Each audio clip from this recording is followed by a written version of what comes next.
Yeah, what's going on, guys? It's me, Manty, and in today's video, I would like to try to commentate on one of those games that I had. It was against Spirit Master with level 15 Fortuna, and surprisingly, he took advantage of the faction week bonus of the Dark Domain evolution, and he decided to play a vampire instead of witch, which is very interesting. Vampire is also a very good support unit if you can keep it at tier 7 to bite your DPS units.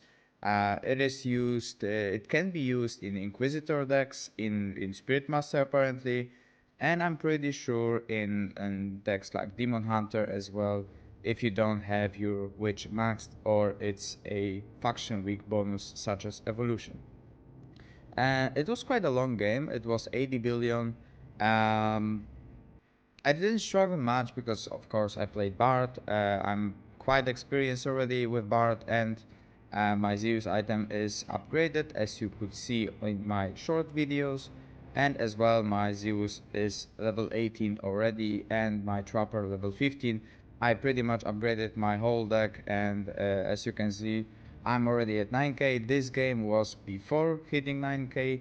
But yeah, let's run quickly with the talents that I run, that my enemy Hosenband run, and I will try to explain you my thought process and like basically what was going on in this game and what was my goals and how the game went.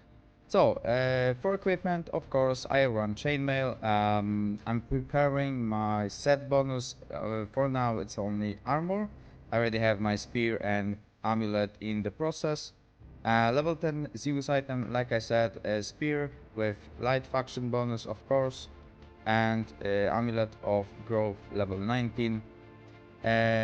All with activated faction bonus. It is very important to have those enchantments activated. Uh, it is not perfect enchantments. I would prefer to have a generosity or legendary counterspell. Epic counterspell is not bad, but of course, legendary would be much better. For swords talents, pretty standard. Don't mind this. It's bugged. I run all right talents. I try to get Awaken's Blue Sword on my board ASAP to set up my bars, to set up my accordionist at 300 stacks, and then get my sword stacks as soon as possible, because later in the game I need every single tile on my board, so I cannot afford having a sword, red sword or blue sword, whatever. Next, which it's also alright. Don't mind this. It's alright. I need, of course, damage buff. I need insta kill, and of course, I run the circle of curses, because if I target one of the double tiles or one of the amulet tiles and mess up my opponent's setup, the perfect setup, it is much better for me and it increases my chances to win the game. Next, Harlequin. For Harlequin, I'm pretty sure I'm running left, left, right. Left side is basically the damage side talent for Harlequin. Level 11, I run this one because later in the game, I'm pretty sure I rarely have a chance to merge anything. So that's why I run this, so I have at least that guaranteed 10% more damage if I don't have any units with the Harlequin's weakening effect. Next, I run Jack in the Box just because sometimes it can save you from boss hitting your board. It is not much, it is 1.5 seconds of blocking the ability from the boss. But sometimes it is also effective as like very small, like very weak buff for the things like Bannerlords or other mini bosses as well, because it is lowering the monster's armor by 5%, so it is quite alright. It's nothing special. And of course, level 15 talents helps you a ton of for setting up your accordionists, freeing up your board whenever you are stuck, or simply and most of the time I use it to stack up my witches as soon as possible. Sorry. For Trapper there's no talents, and for Bard I run left side, and right side. Most of the people run left side. I'm not entirely sure why. There is a reason, of course, that you can activate it and deactivate it in like milliseconds just to get the attack speed bonus in very late games. But honestly, if you know and if you have some experience running right side talent, you can pretty much out damage the left side talent just because of the 30% more damage, more critical damage. So yeah, and for my opponent, he's running mage ropes, which is surprising. I'm pretty I don't know why he ran mage ropes. It is not effective against bards. Maybe he doesn't have any other armor. Spear and Amulet of Growth only level 14, but already level 3 Fortuna heroic item, which is crazy because Fortuna just has been released into the game. But yeah, people went crazy for Fortuna. I'm pretty sure he ran left, right, left on the Spirit Master. It's pretty standard.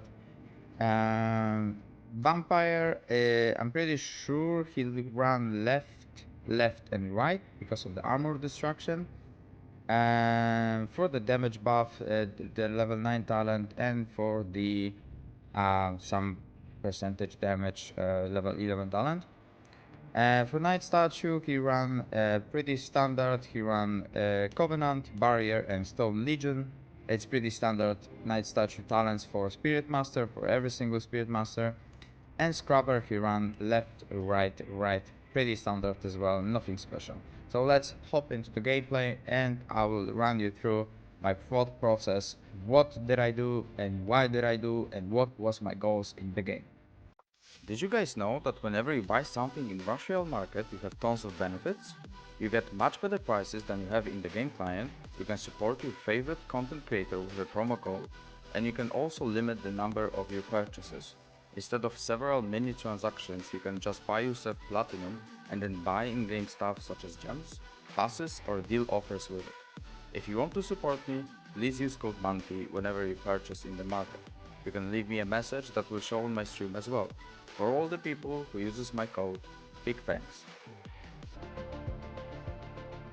Alright, so we are in the game. As you can see, as you could already notice, I had 2 double ties, which is extremely very efficient for pretty much every single deck, but for Bard especially. And as you can see, I also have a Amulet of Growth tiles next to my double ties, just so I can put one witch to buff all of my units. It is extremely important to look at your board, to look at your tiles, and set up your board in your mind already in the first wave, in the first seconds, so that you know what you have to do in the game to basically have a plan to win the game and how to win the game. Most people don't do that and they are kind of lost in the game, and it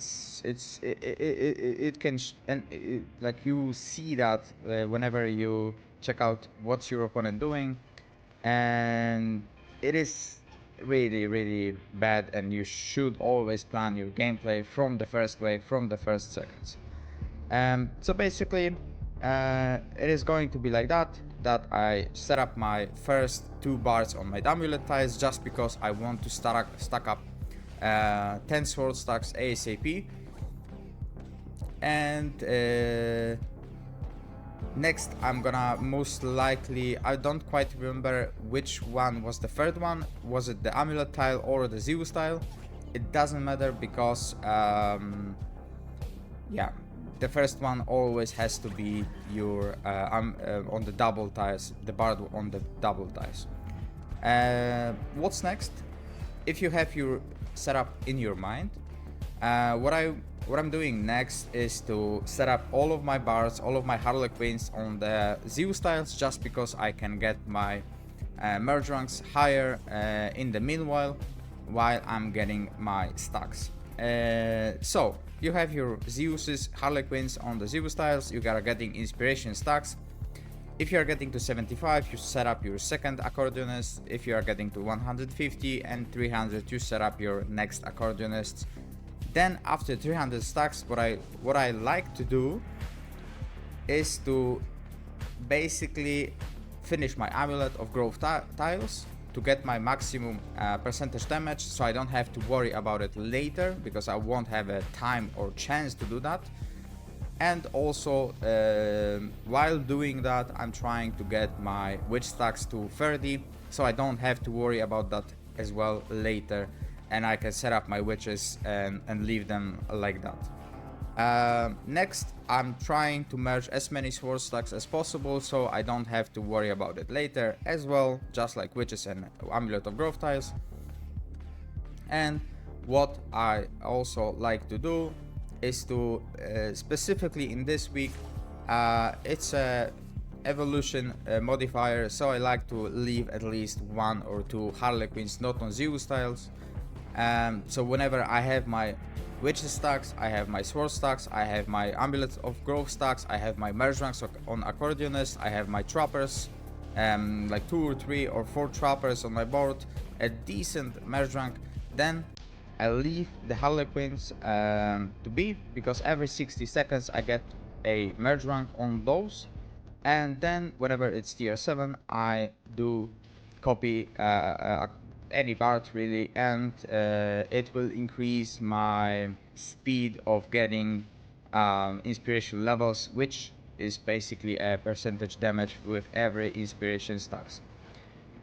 So yeah, that's my thought process in the early game. I will now cut and run through the like mid game, late game, something like that, when there's already 3 bosses, and my time management during the wave and how I'm doing that. So now you can see it's already 3 bosses, and I have my witches stacks at 22. I will try to get them ASAP with my Harlequin level 15 talent. In the meanwhile, I'm pretty sure my Amulet of Growth tiles are stacked already. Maybe they are close to be stacked. Sword stacks are in the making. As you can see, I'm holding on 2 enchanted swords. I'm trying to get unstuck with that tier 3 sword. And I have my perfect setup with accordionist. I have my 2 accordionists on the double tiles. Also, I set up 1 accordionist on the Amulet of Growth tile and 1 on the Zeus tile. Whenever it's fitted, I prefer to keep it as close to the gate as possible, because the hits are flying much shorter than, for example, in that corner. So yeah, let's kill the bosses, and I will run you through how I'm managing my inspiration stacks and level 13 bonus damage. So the wave starts. I should be getting already inspirations. I'm not sure why I'm not doing that. I should be doing that. Maybe because I'm trying to save the mana so I get unstuck on the board. But as you can see, I'm getting those now.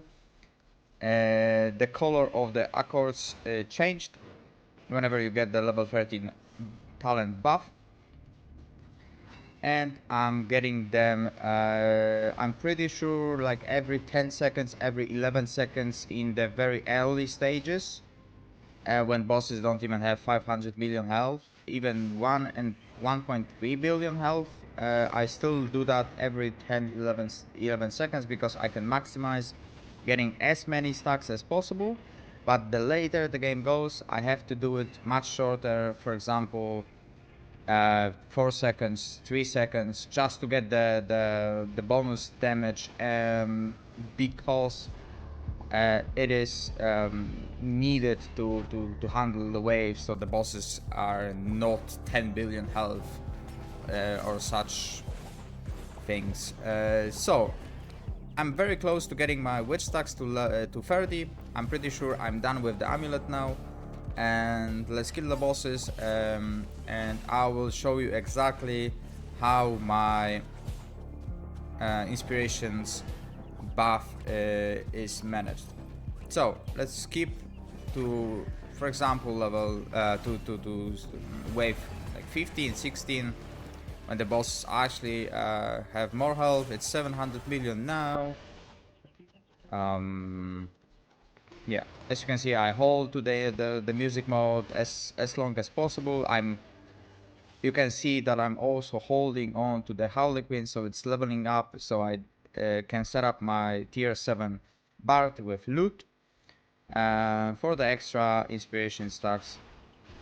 And that was interesting. If you could see, I hold 3 bosses. They were running free. They were not hit because those bosses were not a threat to me, right? I could kill them anytime, but playing against Spirit Master, I have time every time on the earth, and I can get as many inspiration stacks as much mana I have, pretty much. So yeah, you have to take advantage of those little things, especially on the higher trophies. So it's already 1.1 billion. Let's jump to normal time now. As you can see, wave starts, I hold onto my music mode. I'm pretty sure I will hold onto that until like 21 seconds, 22 or even longer. Yeah, I already deactivated it. And as soon as the flamethrower thing at 20 seconds throw his fireball onto my board, I start music mode again, just in case it hits one of my accordionists, and I can cleanse it basically. Especially the ones on the amulet tiles, on the amulet of growth tiles, because I cannot get them merge ranks higher later because of the sword stocks, right? So I'm again running the inspiration level, the music mode until like 10 seconds because it's another flamethrower, and I run my music mode again until like 4 or 3 seconds, and I kill the waves just so I don't have problems with the bosses. As you can see, it's again a priestess and double gorgon, so I can run my music mode even longer. I'm pretty sure I did that. Maybe I didn't, but I should. Oh, as you can see, I'm holding on to the music mode. My inspiration stacks are running crazy. Those bosses are not a threat to me. I can kill them anytime, as you could see. So yeah, again, wave starts. I'm running my music mode until like 21, 22, 20 seconds, sometimes even longer, depends on the wave, because you have to know that the waves are not the same. Each wave are different. As you can see, this one has the bannerlords first. Sometimes it is other mini bosses that are not as tanky as bannerlords, so I can run my music mode a bit longer. So yeah, but it is a bannerlord, so I run it to 21 seconds. It's a flamethrower, and again I run my music mode. As you can see, I got my tier 7 Harlequin, so I copy part tier 7, so my inspiration levels run even faster. So again, I run my music mode to 11 seconds, I deactivate it, flamethrower hits, I run my music mode, thankfully counterspell saved my witch, and yeah, again, bosses are spawning, I run my music mode for the bonus, I hold on to that, and kill the bosses just right when he was about to use his ability. And it's pretty much the magic behind the BARD. You can think that it's pretty easy to do, pretty simple mechanic, but the longer you play and the later the games goes, the more stressful it can be, because every flamethrower, every boss, every virus specifically can mess up your game. So it can be tricky sometimes, but if you have some experience with this deck, you can go very high. My current personal record is 430 billion. It was not that long of a game because of the change. It was around 25-26 minutes, but those games are pretty much milliseconds away from losing them, so it's quite exciting but quite tiring as well. After such games, I prefer to take a break and do something else, like watch Netflix or watch YouTube or whatever. But yeah, we'll run till the end. Okay.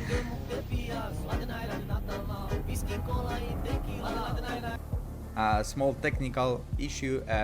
Sorry for that. I should have muted that, but that was an alert if someone used my code in the Rush Royale market. If you don't do that, do that. It's a ripoff. If you buy in-game client, for everyone pretty much, for developers, for me, for you, for everyone basically. If you buy on the market, it's a 10% more for you of an item or 10% discount. And you can also support a favorite content creators like me, Momo, or others from Seven's community, which is crazy. You can join our community. We have tons of giveaways, weekly, daily, seasonally. So yeah, go ahead. What are you waiting for? Join Seven's Discord, man. Or woman, sorry. So yeah, we'll quickly run till the end of the game. And I'm pretty sure, yeah, it was a bedlam. He couldn't handle it already. It was surprising because I didn't know that Fortuna can reach such damage. It's 80 billion, and I'm pretty sure if he ran Witch, it could be higher. Maybe with better equipment. He had level 14 Amulet of Growth Tile, so it wasn't that high. So yeah, that's that. Overall damage 78 billion. I didn't even set up my BARD properly. I think I didn't have enough trappers. But that's the BARD magic. That's my first commentary, so I hope you guys liked it, and yeah, see you guys in the next video. Hey there, thanks for watching, and if you like the video, please subscribe and like, as it helps me a ton. You can also leave a comment if you like, as I read and respond to every comment. Thanks for watching.